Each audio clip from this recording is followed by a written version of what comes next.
بسم اللہ الرحمن الرحیم. ہمیں خاص طور سے مسلمان ملکوں سے اور مسلمان علماء سے شکایت یہی ہے کہ برابر ظلم ہوتا رہتا ہے شیعوں کے اوپر، لیکن وہ ایک لفظ بھی کبھی زبان سے نہیں نکالتے، نہ کوئی فتویٰ دیتے ہیں اس کے سلسلے میں، بلکہ وہ فتوے اگینسٹ آتے ہیں شیعوں کے کہ ان کو مارو، ان کو قتل کرو.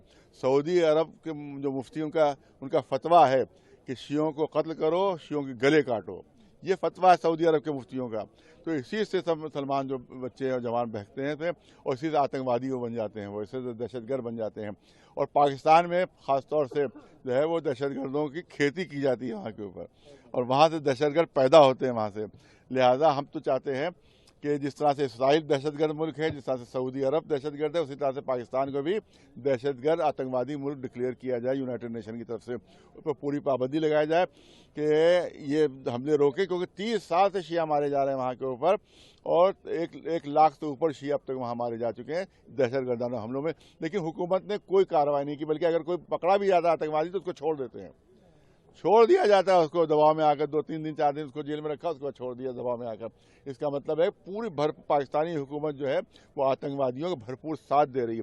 ہندوستان میں بھی جتنی گڑبڑیاں ہوتی ہیں وہ سب انہی آتنکوادیوں کی وجہ سے ہوتی ہے جو پاکستان سے آتے ہیں یا سپورٹڈ بائی سعودی عرب اور اسرائیل، انہی کی وجہ سے سب یہاں پر گڑبڑیاں ہوتی ہیں. اور مسلمان لوگ یہاں پر بھی اگر تھوڑا سا بھی ظلم کچھ ہوتا ہے، زیادتی ہوتی ہے تو اس پر ہلڑ ہنگامہ مچا دیتے ہیں.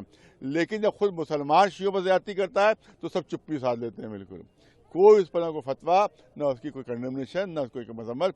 تو ایسے مفتی ہیں اور جو ہے ان کو پھر یہاں بھی ظلم جو ہے اس کو بھی احتجاج کرنے کا ان کو حق نہیں ہے.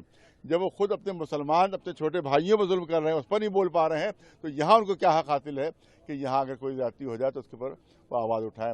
وہ پہلے مسلمانوں کو روکیں کہ اپنی اقلیتوں پر ظلم نہ کریں. یہی ہمارا مطالبہ ہے. درگاہ حضرت عباس پہ جو احتجاج کیا ہے خاص طور پہ پاکستان کے خلاف جس طریقے سے چیزیں ہوئی ہیں، کیا کیا ہوا ہے اور آگے کیا پلاننگ ہے؟ دیکھیے، آج پاکستان میں پارا چنار میں جو شیعوں کا قتل عام ہوا ہے، 160 شیعہ پاکستان میں شہید کیے گئے ہیں.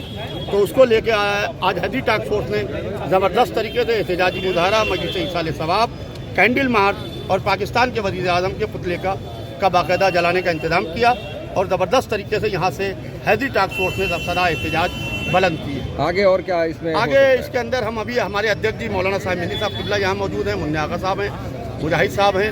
تو ہم لوگ جلد ہی آل انڈیا شیعہ پسلہ بورڈ کی ایگزیکٹو کی میٹنگ کر کے باقاعدہ دہلی کی تاریخ طے کریں گے.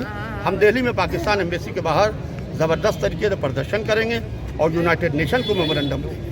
ٹھیک.